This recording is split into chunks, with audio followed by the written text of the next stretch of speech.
ভাবুন তো, আপনার সামনে টেবিলে রাখা আছে একদিকে চকচকে সোনার বার, অন্যদিকে সবুজ ঘাসে ঢাকা একটি জমির টুকরো।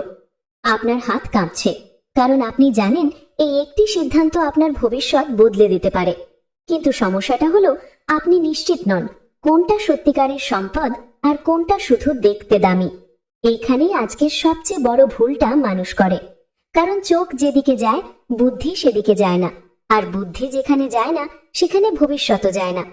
এই মুহূর্তে আপনি যদি মনে করেন সোনা তো চিরকাল দামি, সোনা মানেই নিরাপত্তা, তাহলে দয়া করে কয়েক মিনিট মনোযোগ দিন, কারণ আজ যা শুনবেন সেটা আপনার টাকা দেখার চোখটাই বদলে দেবে। আজকের পরে আপনি আর আগের মতো করে সোনাকে দেখবেন না, জমিকেও না। আজ আমরা গল্প করব না, আজ আমরা ভাববো। কারণ ধনী মানুষ গল্পে বিশ্বাস করে না, তারা যুক্তিতে বিশ্বাস করে। মানুষ ছোটবেলা থেকেই একটা কথা শুনে বড় হয়, সোনা জমাও, সোনা নিরাপদ, যুদ্ধ হলে সোনা, বিপদ এলে সোনা, দুঃসময়ে সোনা। কিন্তু কখনো কি আপনাকে কেউ জিজ্ঞেস করেছে এই সোনাটা কি আপনার জন্য কাজ করে, নাকি আপনি সারা জীবন কাজ করে শুধু সোনাটাকে পাহারা দেন? এখানে একটা সূক্ষ্ম পার্থক্য আছে, যেটা 95% মানুষ বুঝতে পারে না। তারা ভাবে দাম বাড়লেই সম্পদ, কিন্তু আসল সম্পদ সেটা নয় যেটার দাম বাড়ে। আসল সম্পদ সেটা যেটা আপনাকে না কাজ করেও আয় এনে দেয়। এখন চোখ বন্ধ করে কল্পনা করুন, আপনি একটা সোনার বার কিনলেন, সেটা আলমারিতে রাখলেন।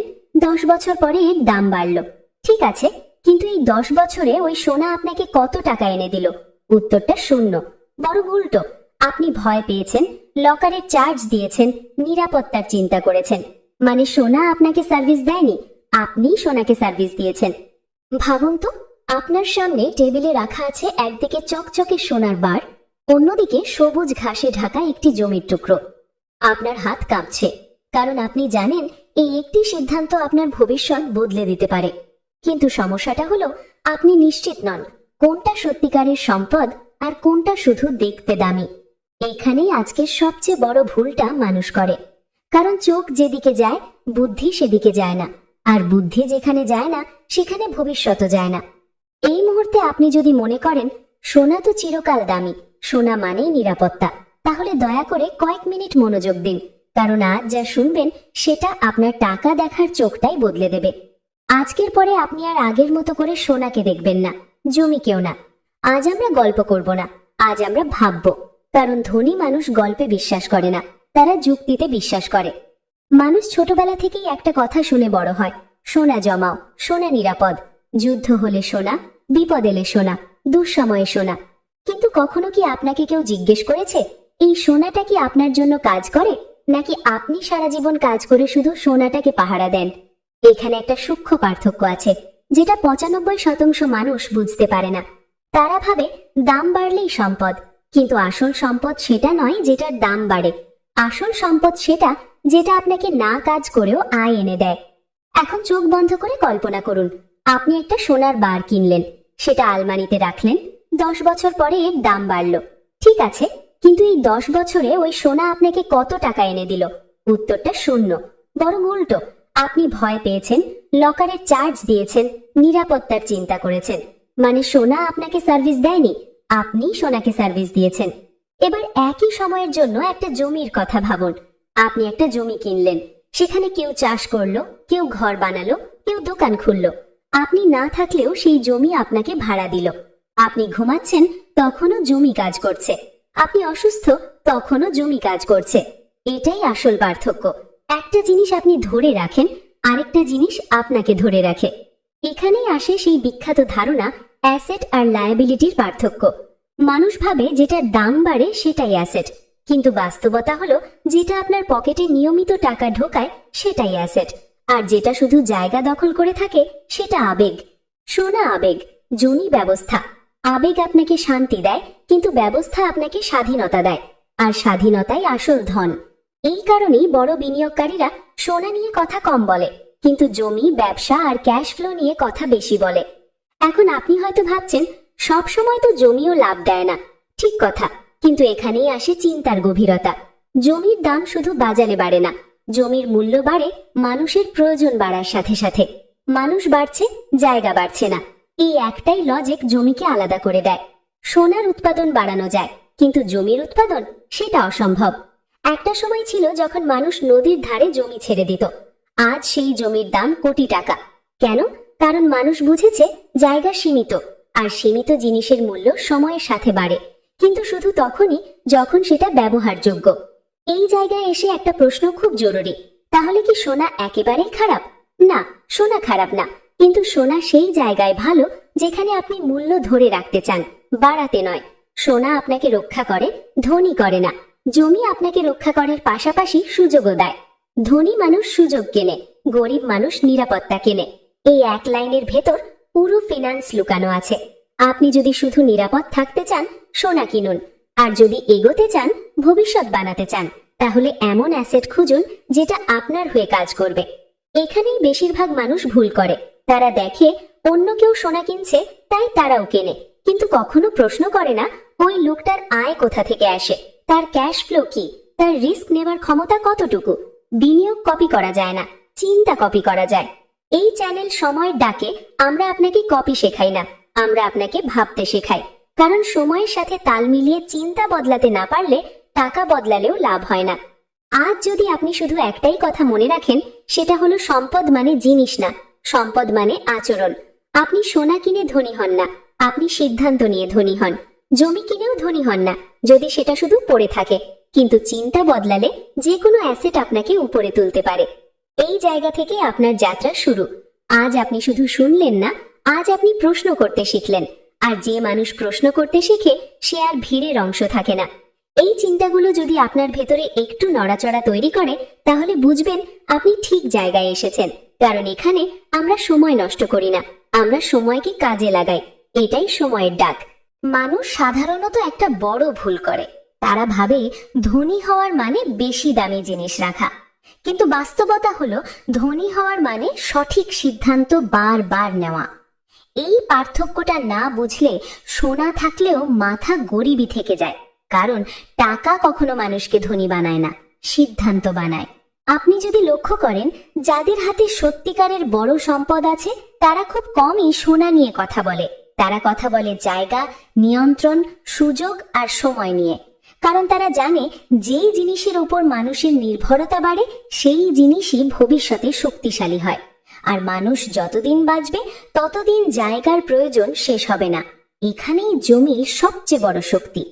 জমি শুধু মাটির টুকরো না, জমি হলো মানুষের প্রয়োজনকে ধরে রাখার ক্ষমতা। মানুষ বাস করবে, কাজ করবে, ব্যবসা করবে, খাবে, সব কিছুর জন্য জায়গা দরকার। সোনার দরকার পড়ে তখনই যখন ভয় কাজ করে, আর ভয় দিয়ে বড় কিছু গড়া যায় না। একবার ভেবে দেখুন, যখন বাজারে সমস্যা হয়, মানুষ কি করে? তারা সোনা কেনে, কারণ তারা ভয় পায়। কিন্তু ধনী মানুষ তখন কি করে জানেন? তারা সুযোগ খোঁজে, কারণ তারা জানে ভয় মানেই সস্তা সুযোগ। এই মানসিকতাই আলাদা করে দেয়। সোনা আপনাকে মানসিক শান্তি দেয়, কিন্তু নিয়ন্ত্রণ দেয় না। জমি আপনাকে নিয়ন্ত্রণ দেয়। আপনি চাইলে বিক্রি করতে পারেন, চাইলে ভাড়া দিতে পারেন, চাইলে উন্নয়ন করতে পারেন। মানে জমি আপনাকে সিদ্ধান্ত নেওয়ার ক্ষমতা দেয়, আর ক্ষমতাই আসল সম্পদ। এখানে আরেকটা বিষয় খুব গুরুত্বপূর্ণ। সোনার দাম আপনি ঠিক করেন না, আন্তর্জাতিক বাজার ঠিক করে। কিন্তু জমির মূল্য অনেক সময় আপনি নিজেই বাড়াতে পারেন। রাস্তা হলে, বাড়ি বানালে, দোকান খুললে আপনার সিদ্ধান্তই আপনার সম্পদের দাম বাড়ায়। এই জায়গাটায় মানুষ সবচেয়ে বড় সুবিধাটা বুঝতে পারে না। ধনী মানুষ ভবিষ্যৎ অনুমান করে না, তারা ভবিষ্যৎ তৈরি করে। জমি সেই সুযোগটা দেয়, আর সোনা শুধু অপেক্ষা করায়। আপনি যতক্ষণ অপেক্ষা করবেন, ততক্ষণ আপনি অন্যের খেলায় খেলবেন। অনেকেই বলে, আমার তো বড় জমি কেনার সামর্থ্য নেই। কিন্তু প্রশ্নটা জমির না, প্রশ্নটা চিন্তার। আপনি যদি ছোট জায়গাকেও কাজ করাতে পারেন, সেটাই আপনার শক্তি। ধনী হওয়ার রাস্তা বড় দিয়ে শুরু হয় না, সঠিক দিয়ে শুরু হয়। এই কারণে যারা শুধু দাম দেখে বিনিয়োগ করে, তারা সারা জীবন দৌড়ায়। আর যারা কাজ করার ক্ষমতা দেখে বিনিয়োগ করে, তারা ধীরে কিন্তু স্থিরভাবে এগোয়। আপনি কোন দলে থাকতে চান, সেটা নির্ভর করে আপনি কিভাবে ভাবছেন তার উপর। এই চ্যানেল সময়ের ডাকে আমরা আপনাকে কোনো জিনিস কিনতে বলি না, আমরা আপনাকে নিজের মাথাটা ব্যবহার করতে শেখাই। কারণ একবার যদি চিন্তা ঠিক হয়ে যায়, তখন আপনি নিজেই বুঝে যাবেন কোনটা রাখা উচিত আর কোনটা ছেড়ে দেওয়া উচিত। আজ যদি আপনার মাথায় একটা প্রশ্ন জন্ম নেয় যে আমি যেটাকে সম্পদ ভাবছি সেটা কি সত্যিই আমাকে এগিয়ে নিচ্ছে, তাহলে আজকের কথাগুলো কাজ করেছে। কারণ পরিবর্তন শুরু হয় প্রশ্ন দিয়ে, উত্তর দিয়ে না। এখানেই থামছি। ভাবার জন্য সময় দিন, কারণ যারা সময়কে গুরুত্ব দেয় সময়ও একদিন তাদের গুরুত্ব দেয়। এটাই সময়ের ডাক। মানুষ জীবনের এক পর্যায়ে এসে বুঝতে শুরু করে সমস্যা আসলে টাকার না, সমস্যাটা সিদ্ধান্তের। ভুল সিদ্ধান্ত মানুষকে গরিব করে, আর সঠিক সিদ্ধান্ত ধীরে ধীরে শক্তিশালী বানায়। সোনা আর জমির প্রশ্নটা তাই আসলে সম্পদের প্রশ্ন নয়, এটা মানসিকতার প্রশ্ন। যে মানুষ শুধু নিরাপত্তা খোঁজে সে সোনার দিকে ঝোঁকে, আর যে মানুষ নিয়ন্ত্রণ খোঁজে সে জায়গার দিকে তাকায়। নিরাপত্তা আপনাকে শান্ত রাখে, কিন্তু নিয়ন্ত্রণ আপনাকে এগিয়ে নেয়। আর এগোনো ছাড়া কোনো সম্পদই দীর্ঘদিন টিকে থাকে না। একবার কল্পনা করুন, আপনার কাছে কিছু সোনা আছে, আপনি সেটা রেখে দিলেন। বছর গেল, দাম বাড়লো আবার কমলো, আপনি শুধু দেখলেন। কিন্তু আপনার জীবনে কি বদলালো? খুব বেশি কিছু না। এখন আরেকটা দৃশ্য ভাবুন, আপনার কাছে ছোট্ট একটা জায়গা আছে, আপনি সেখানে কিছু করলেন, হয়তো ভাড়া দিলেন, হয়তো দোকান হলো, হয়তো মানুষ আসা যাওয়া শুরু করলো। জায়গাটা শুধু দামি হলো না, জীবনের অংশ হয়ে উঠলো। এখানেই আসল পার্থক্য। সত্যিকারের সম্পদ সেইটাই যেটা আপনার জীবনের ভেতরে কাজ করে, যেটা মানুষকে টানে, সুযোগ তৈরি করে, সিদ্ধান্ত নেওয়ার দরজা খুলে দেয়। সোনা নিঃশব্দে পড়ে থাকে, জমি চারপাশকে বদলায়। তবে একটা কথা পরিষ্কার করে বলা দরকার, সব জমি ভালো না, সব সোনাও খারাপ না। বিষয়টা জিনিসের না, বিষয়টা আপনার উদ্দেশ্যের। আপনি যদি না জানেন কেন কিনছেন, তাহলে সোনা হোক বা জমি দুটোই আপনাকে ডোবাতে পারে। কিন্তু যদি জানেন কি করতে চান, তাহলে ছোট সম্পদও বড় শক্তি হয়ে উঠতে পারে। ধনী মানুষ কোনো এক জিনিসে অন্ধ বিশ্বাস করে না। সে বোঝে কখন নিরাপত্তা দরকার, কখন ঝুঁকি দরকার। কিন্তু সে কখনো ভয় দিয়ে সিদ্ধান্ত নেয় না, কারণ ভয় আপনাকে বাঁচায় কিন্তু ভবিষ্যৎ বানায় না। আজকের দুনিয়ায় সবচেয়ে দামি সম্পদ টাকা না, সবচেয়ে দামি সম্পদ হলো পরিষ্কার চিন্তা। আপনি যদি পরিষ্কারভাবে ভাবতে পারেন, তাহলে বাজার, পরিস্থিতি, ভয় কোনোটাই আপনাকে চালাতে পারবে না। তখন আপনি নিজেই নিজের জীবনের নিয়ন্ত্রক হবেন। এই কারণেই এই আলোচনার উদ্দেশ্য আপনাকে কোনো দিকে ঠেলে দেওয়া না। উদ্দেশ্য শুধু একটাই, আপনার মাথার ভেতরের ভারসাম্যটা ঠিক করা। কারণ ভারসাম্য থাকলে আপনি নিজেই বুঝে যাবেন কখন সোনা দরকার আর কখন জমি দরকার। যদি আজ এই কথাগুলো শোনার পর আপনার মনে হয় আমাকে আগে নিজের চিন্তাটা ঠিক করতে হবে, তাহলে এখানেই এই কথার সাফল্য। কারণ যে মানুষ চিন্তা বদলায় সে একদিন বাস্তবতাও বদলায়। এই চ্যানেল সময়ের ডাক আপনাকে বড় হওয়ার স্বপ্ন দেখায় না, আপনাকে শক্তভাবে দাঁড়ানোর পথ দেখায়। যদি মনে হয় এই কথাগুলো আপনার জীবনে কোনো না কোনো ভাবে কাজে লাগতে পারে, তাহলে ভিডিওটি লাইক করুন। যাদের ভাবনার দরকার তাদের সাথে শেয়ার করুন। আর এমন গভীর আলোচনা নিয়মিত পেতে সময়ের ডাক চ্যানেলটি সাবস্ক্রাইব করে পাশে থাকুন। সময় বদলায়, কিন্তু যারা সময়কে বুঝে চলে, সময় একদিন তাদের পক্ষেই কথা বলে।